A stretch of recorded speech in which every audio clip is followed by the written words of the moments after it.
Magical শরতের স্নিগ্ধ সকালে আমরা আমাদের কমিউনিটি ক্লিনিকে ভিজিটে যাব।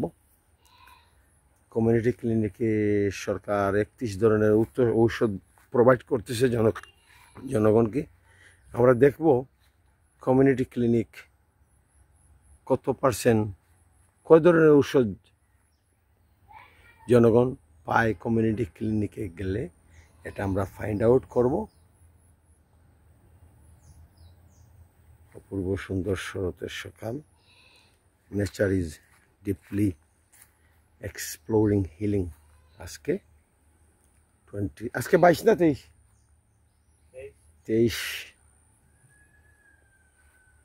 সেপ্টেম্বর। এটা আমাদের গ্রামের উত্তর দিক। এটা একসময় আমাদের গ্রামেরই অংশ ছিল, পরে পাকিস্তান আমলে এটা বাঘ হয়ে গুমরা হয়ে যায়। তো এটা গুমরা গ্রাম, আমার ফুফুর বাড়ির এরিয়া। একটি ছড়া আমাদের গ্রামকে গুমরা থেকে পৃথক করে দেয়। ছড়াটা আমি দেখাচ্ছি। এই হলো কচু, এটা লাউবন, লাউবনের উপরে প্রজাপতিরা উড়ে বেড়াচ্ছে। এই হলো কচু বন, অনেক লতা পাতা গুল্ম। আসলে আমরা এত সৌভাগ্যবান জাতি যে আমাদের একটা রিচ বায়োডাইভার্সিটি আছে, কিন্তু আমাদের উদ্ভিদ বৈচিত্র্য, প্রাণী বৈচিত্র্য তথা জীববৈচিত্র্য অর্থাৎ প্রাণ বৈচিত্র্য আমরা আস্তে আস্তে বিলীন হয়ে যাচ্ছে, বিলুপ্ত হচ্ছে। এই ছড়াটা আমাদের গ্রামকে পৃথক করেছে। এটি হলো আমাদের গ্রাম নিতেশ্বর, আর এটি হলো গুমরা।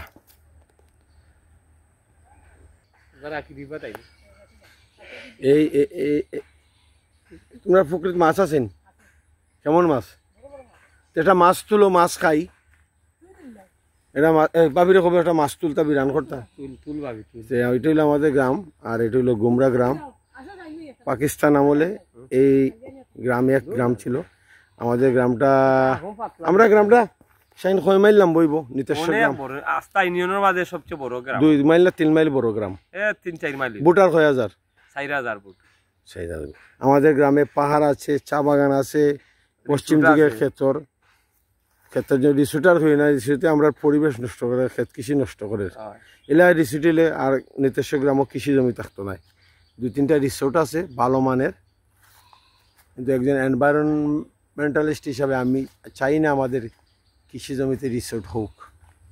কৃষি জমি কর্পোরেট পিপুলদের হাতে চলে যাক।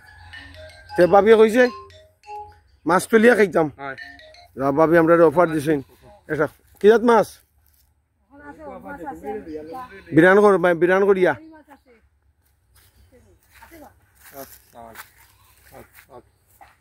ওকে ভাবি আসসালামু আলাইকুম। আরে ওরা বাড়ি যাইও। বউ নাই তো কি হয়েছে, আমি তো আছি, তোমার দেবর তো আছে। এদিকের জঙ্গলটা খুবই সুন্দর। কালকে রাত্রে বোনের বাড়িতে আসলাম মধ্যরাতে মৌলভীবাজার টাউন থেকে। আচ্ছা শাহিন, বাংলাদেশে জানিস নি সবচেয়ে বেশি প্রজাপতির ভ্যারাইটি বেশি, প্রজাতি বেশি। এত পড়ইতে শত শত প্রজাপতি, কালো, লাল, নীল, হলদে রঙের প্রজাপতি, শত শত প্রজাপতি। এইটা একটা পানির ছড়া ছিল। এই দিক দিয়া আমরা আমাদের গ্রাম থেকে এই দিক দিয়ে হেঁটে হেঁটে আমাদের ফুফুর বাড়িতে আসতাম। এটা আমার বোনের বাড়ি, আর সামনে হলো আমার ফুফুর বাড়ি, মহল্লার বাড়ি। এটা হলো আমরা শুরু পেয়েছি ওর বাড়ি, বিরাট বড় বাড়ি। আর এদিক দিয়ে হলো আমার বাগনা আজাদের বাড়ি, আর এটা হলো মহল্লার বাড়ি। এটা একটা ঐতিহ্যবাহী বাড়ি, মহল্লার বাড়ি। এটা মহল্লার বাড়ির নিজস্ব রাস্তা। আমি সামনেই দেখতে পাচ্ছি ঢাকা সিলেট মহাসড়ক দেখা যাচ্ছে। তবে গ্রামটি অনেক বদলে গেছে, অনেক বাসা বাড়ি হয়ে গেছে। এটা আমাদের শামীম ভাইয়ের বাড়ি, আমার এই ফুফাতো ভাই। আর এটি হলো মহলদার বাড়ির সামনের দিকের পুকুর। এটা মহলদার বাড়ির বাংলাঘর, আর এটা হলো মহলদার বাড়ির সামনের দিকের পুকুর। পুকুরটা আগে অনেক বড় ছিল, অনেকটা ছোট হয়ে গেছে। এটা আমার আর এক চাচার বাড়ি, রুমেল ভাইয়ের বাড়ি।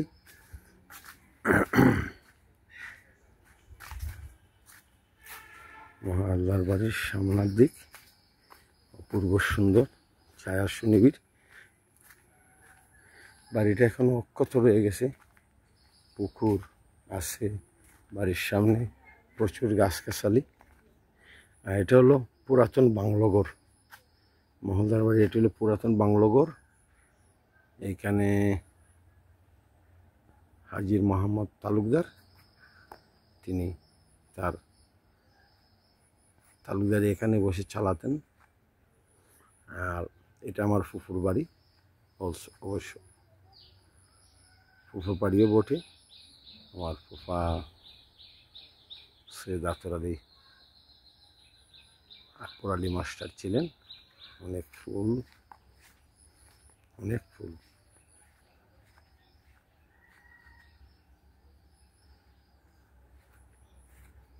এই ছোটবেলায় পুকুরে ফুফুর বাড়িতে এসে গোসল করতাম, সাঁতরাতাম। এটা আমাদের ছোটবেলা থেকে এখানে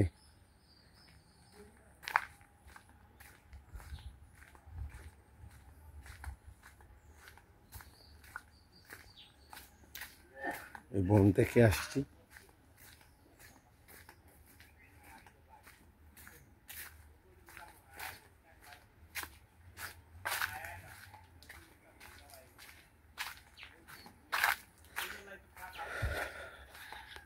আসসালামু আলাইকুম।